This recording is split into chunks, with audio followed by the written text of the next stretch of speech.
Good afternoon. Dumelang. In South Africa, when we say Dumelang, which means agree, but it's a way you greet. You say ahe. Sanibonani. Sanibonani means we see you. But it is the way we greet here in South Africa. Professor Barbara Redmond, where have you gone? Professor Salki Gravet, our Executive Dean of the Faculty of Education. You see, Salki is a shortcut for Sada. Normally, when you are Sadki, it means you are a smaller version of Sada. And Professor Engineer Parek, our Deputy Vice Chancellor, our honored guest who came from all over the world in the U21 family. Welcome to the University of Johannesburg. We are indeed very, very proud to host the U21 Education Innovation Symposium in the city of Johannesburg, which is the economic hub of the African continent. It is more than appropriate that the theme of this conference, which is the Fourth Industrial Revolution and the Future of the University, takes place at our university, because this University of Johannesburg has been leading the debate in South Africa on the matter of the Fourth Industrial Revolution. More than a decade ago, Bill Reddings predicted a grim future for universities. And I quote, "How are we going to reimagine the university once its guiding idea of culture has ceased to have an essential function?" Close quote, he asked. It was a sober take on the trajectory of universities. All that will be left is a university in ruins, he goes on. Of course, the book was written in a time of change. We are now in a new epoch. Our question is, how do we begin to do anything innovative and challenging among the ruins of these changes? That is, if Redding's interpretation is to be taken literally. I would argue that Reddings had it wrong, and that the opposite is in fact the case. What Reddings had not predicted is that universities would be poised for turbulent changes, making them more relevant than they had been before. But it is not all the universities that are going to thrive in the era that we are living. It is the universities that are adaptive to the changes that are happening around us that are going to thrive in this era. So, Reddings feared a dystopian reality reminiscent of an Aldous Huxley novel, The Corporatization of the University, where profit margins are driven up and more students are put into the classrooms, basically expecting more and more with the same resources. However, the premise of education in the Fourth Industrial Revolution is a shift from learning being focused to being for others. Universities are being redefined once again. This Fourth Industrial Revolution is not just a technological revolution. Of course, technology is very, very important for the Fourth Industrial Revolution.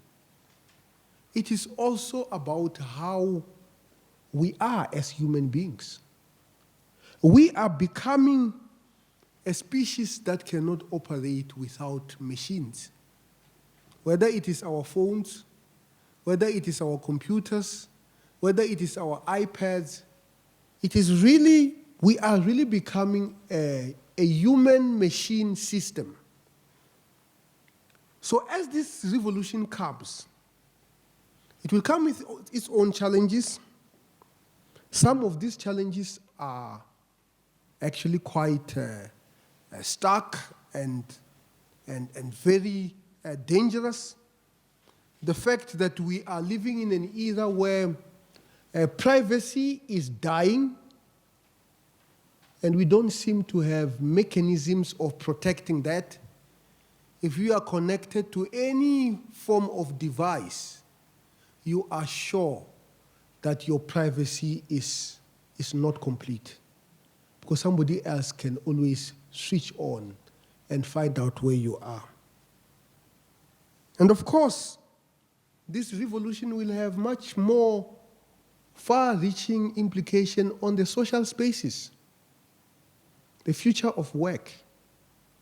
How shall the work of the future looks like? And how do we as universities prepare ourselves for that? The issue of mass unemployment is going to be a reality that we have to deal with as universities. The growing inequality that will result.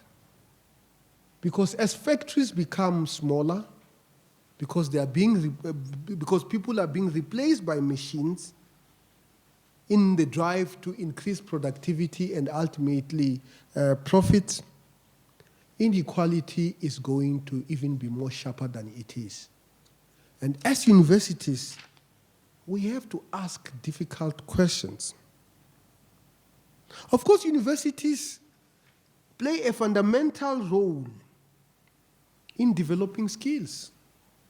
We have been doing this for a long time.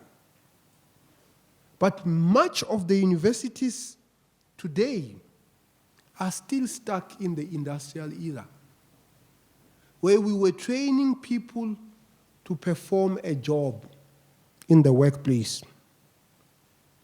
The World Economic Forum's 2017 report, The Future of Jobs and Skills in Africa, predicts that the fourth industrial revolution will create massive job losses. And here in South Africa, with 30% unemployment rate, we are witnessing exactly that. And of course, new jobs are emerging, but these new jobs that are emerging require new types of skills. Because they require new types of skills that span the sciences and the technology, but also the human and social sciences. We have to start teaching differently, and our curriculum must also start to become much more multidisciplinary, where our graduates receive education in its totality.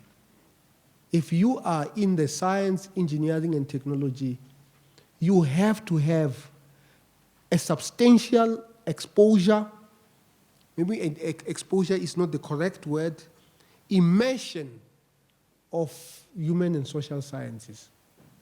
And if you are in the human and the social sciences, you have to be immersed in the science, technology, engineering, and mathematical skills.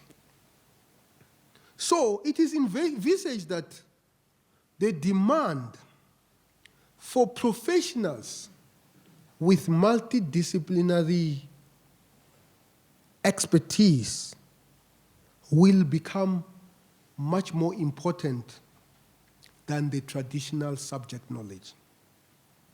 As the career landscape fundamentally changes, it is important for universities to actually be in tandem with those changes.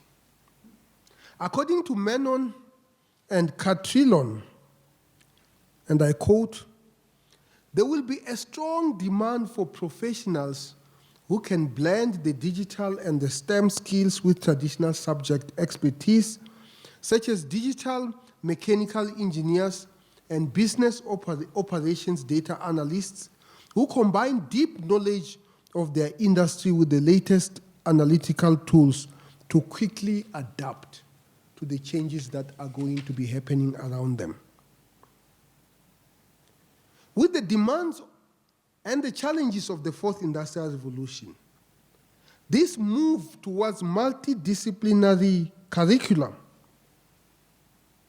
should be embedded at all levels of our education system. So it is not just higher education that needs to take this seriously, but other schooling systems. In fact, more than ever before, it is necessary that we start introducing these concepts even before children come to school. So pre-education is going to become more and more important in this era. So a key question for higher education is, how do we timely respond to these changes? Because the changes that are happening around us are happening at an even faster pace. How do we unlock potential in our society so that our people can be relevant in this era? How do we address the wicked problems that are emerging? Unemployment, inequality, privacy. How do we deal with these problems? And what is the role of a university in addressing these issues? How do we develop attributes in our students that can make them adaptive to these changing ways of working and living? The curriculum of universities is designed to equip students for further study or employment. However, as we see industry and careers fundamentally change, the current packaging of knowledge into modules and qualifications and teaching and learning pedagogy that accompanies that has to be revisited. Part of achieving this is reimagining the learner. Traditionally, learners have been young, fresh out of high school, and enrolled in an on-campus lecture-based programs.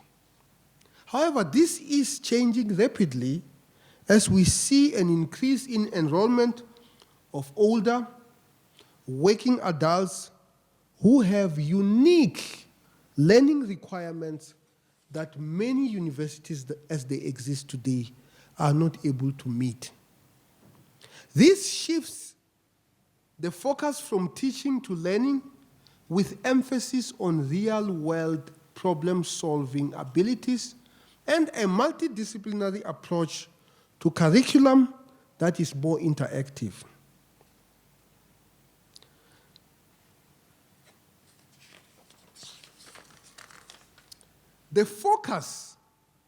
Our focus as universities must be adaptive, must be timely, and it requires new types of teachers. Because it is not only the infrastructure that has to change, also the way we teach people to teach has to change. Many universities now are working very closely with industry, because a university of the fourth industrial revolution will have to understand how society functions, its problems, its achievements, and be able to address that. It will have to understand government, and here in South Africa, sometimes when we work closely with government, it becomes politically controversial. But we have to work with government. We have to work with industries. You know, there is a big debate in South Africa against monopoly capital. They have a bombastic word called monopoly capital. And we are saying that no, we have to work with capital of any size, whether it is a monopoly or whether it is a small business in the township. We have to work with all these people. So it is important that our curriculum must be able to address those questions. And one of the issues that we face here in this part of the world is that much of the textbooks are not written from here. So the examples that are in the classrooms sometimes are not necessarily the examples that our society is facing. Some of the choices that we make sometimes are not in line with the choices that our economy demands. So all these issues are becoming very, very important.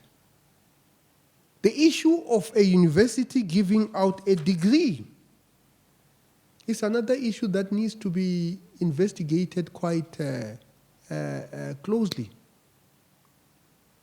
Because a degree has worked very well. But now with online learning, Rory, with distance learning, sometimes across the border, many times across the border, what does it mean to be educated?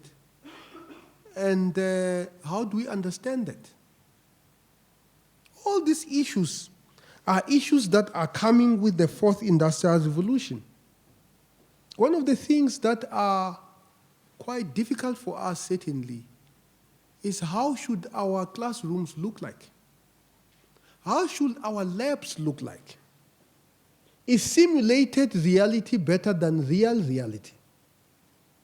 Is a student who is exposed to augmented reality getting a better experience than a student who goes to a town and actually embed themselves on the problems that face those communities? In medical schools, you have medical schools that are using augmented reality to train students. Well, the question is augmented reality better than actually having a cadaver?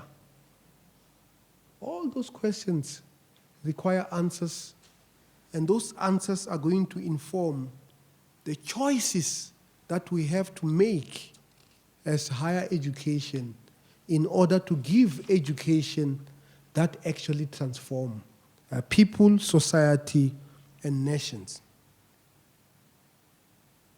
Of course, the fourth industrial revolution also comes with other advantages. And one of the things that I'm interested to establish, certainly with our U21 partners, is this concept of doing joint projects across the distances. You know, if you are doing your final year dissertation as an undergraduate student, some of these dissertations are group-based. Wouldn't it be much more enriching if it becomes a group that includes people who are in Europe, who are in Africa, who are in the Americas, and who are in Asia? Because technology is available to do that. Of course, there are complexities of time zones that we have to go through.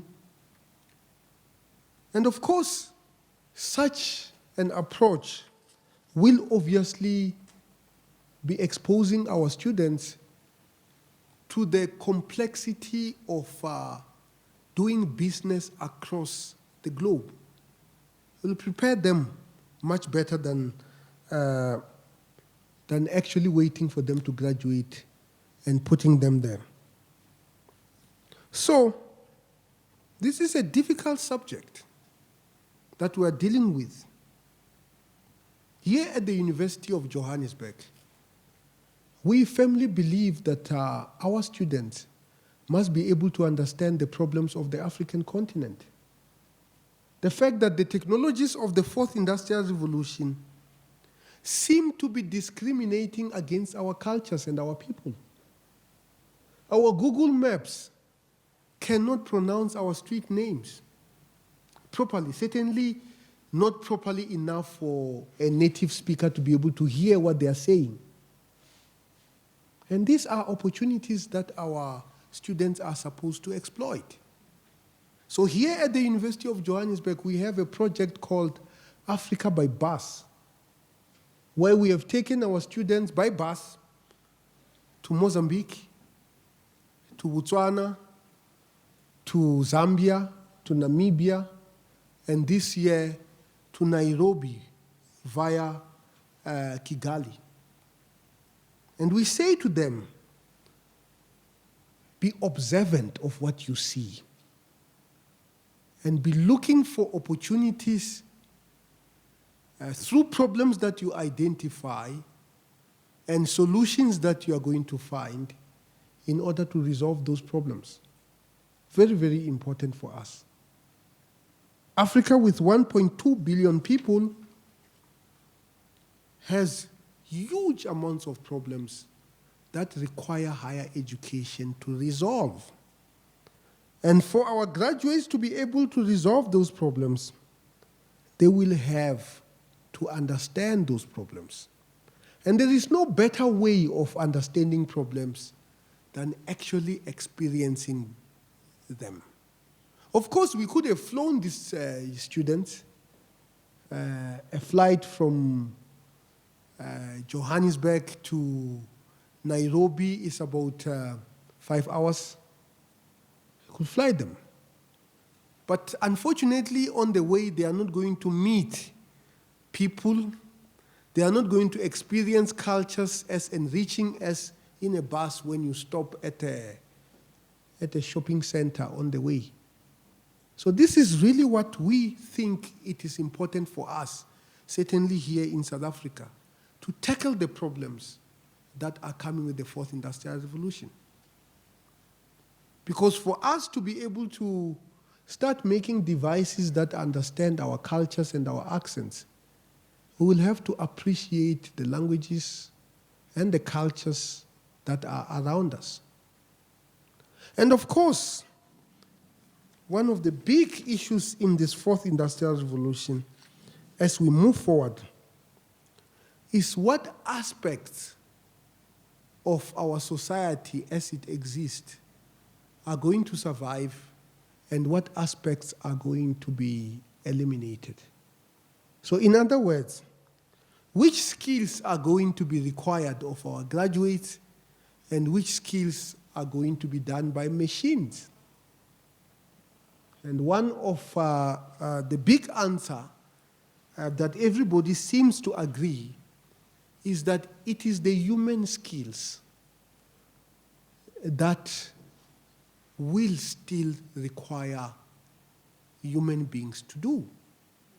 Caring for people require understanding of language, for example. And sometimes not just language, but also the correct accent. When you are a doctor in a hospital in the middle of our province in Mpumalanga or in Limpopo. So very, very important.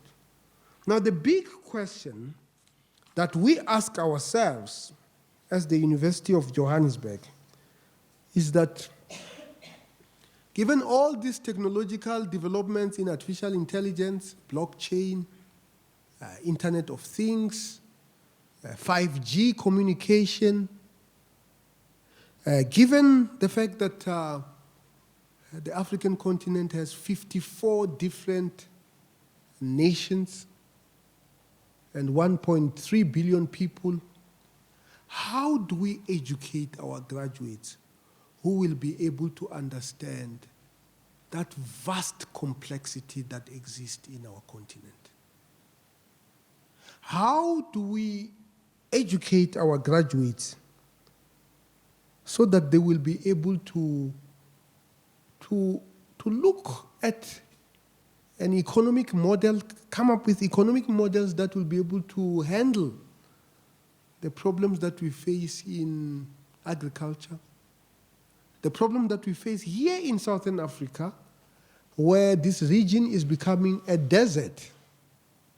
Some people even predict that 100,000 years from today, this will be another Sahara desert. We won't be there, that one is for sure. But we need to make sense of all these things, all these changes that are coming, climate change, migration, big issue here in South Africa, and it's a result of the fourth industrial revolution, of the fact that people are much more connected with their cousins who are let's say, in Johannesburg when they are in Morocco than ever before. So migration is much more than before. How do we equip our people so that they are going to be able to deal with the complexity of these issues? Not too long ago, we're talking about xenophobia just here in South Africa. How do we educate our students and our graduates so that they are able to understand the diversity of the world and, in a way, prevent them from participating in xenophobia, for example? Very, very important issues. How do we use technologies to be able to effect, I don't want to use the term social engineering, but to sufficiently inform our people so that they know how to interact with people, both local and international. Of course, South Africa is almost like multiple countries. When you go to one part of the country, people think you come from another part of the continent. So all these things, the opportunities are there, rich country culturally, and we need to bring this wealth into our classrooms. So your task is huge. And I am quite confident that you are actually going to come up with conclusions that are going to assist us, Engineer and Sarki, to untangle some of the problems that we are facing as educators so that we can produce graduates that are responsible and that engineer a world that is good for all. Thank you very much.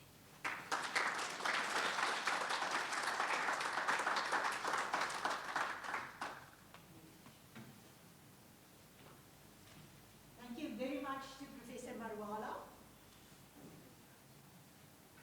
As you might have seen also in the program, Professor Marwala was recently appointed as the Deputy Chair of the Presidential Commission on the Fourth Industrial Revolution in South Africa. So the Chair is the President of this commission. So he is really steeped in the discourse and all the discussions around the Fourth Industrial Revolution. So it is now my pleasure to ask Professor Barbara Redmond to come and say a few words. And again, Professor Redmond, it's a pleasure to have you here.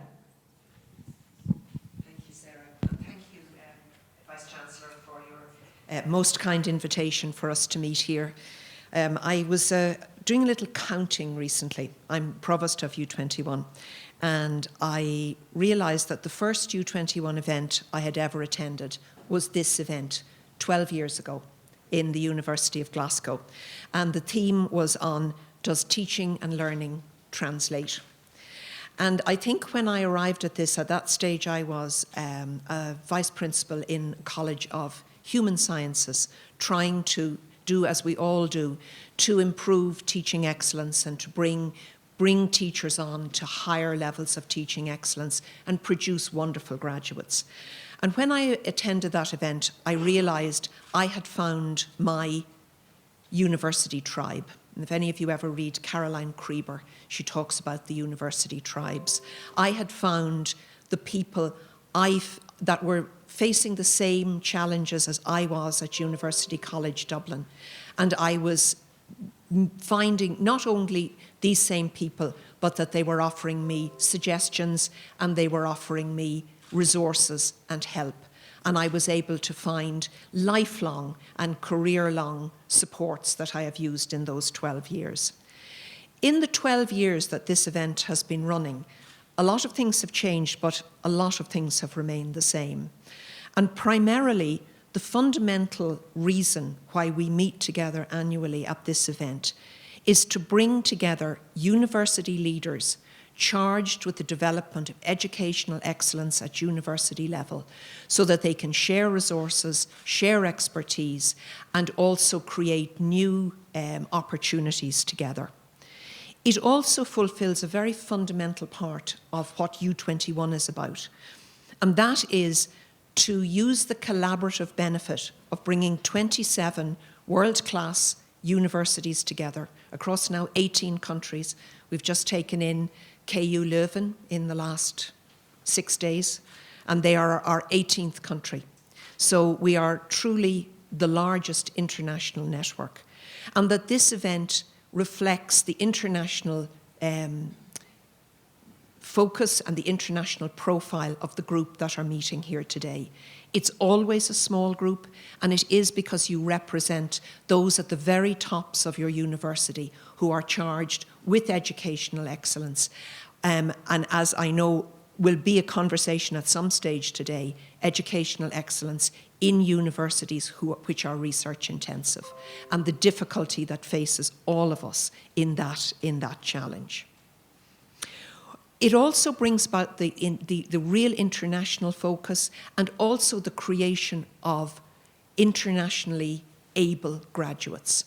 And I think if any challenge faces us, it is to make sure that we are producing graduates who are able to go out and face the world as it is now, and to be able to work in different cultures, in different languages, in different areas. And I've said this many times in U21, without fear and suspicion of difference. And what we can do in our universities to produce these graduates who will probably save the world that my generation has done a lot to try and destroy. There's been also many changes in this event, not least that it reflects what has been the pressing issues for the Vice-Chancellors and the Presidents of the universities.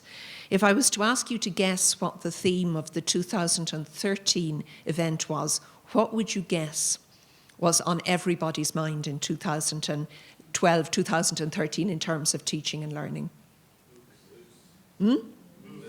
MOOCs. Every Vice-Chancellor wanted a MOOC in 2012, yeah. And then they discovered only 12% completed them, and there was some problems around then. But yes, 2013, we looked at T&L in the digital age, and 2015, we looked at using the digital to capture the international. And as the Vice-Chancellor has said, the digital has become something much bigger, much more important for us now. It's no longer just ways we can deliver teaching and learning, but it's ways we can also bring around that collaborative advantage that U21 wants to offer its members, how doing more together than any one university can do alone.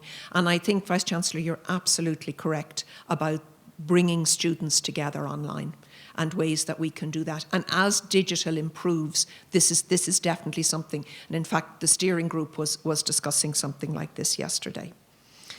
This year's theme of the Fourth Industrial Revolution, and I think the Vice-Chancellor has, as Sarah has indicated, has worn his expertise in this area very lightly.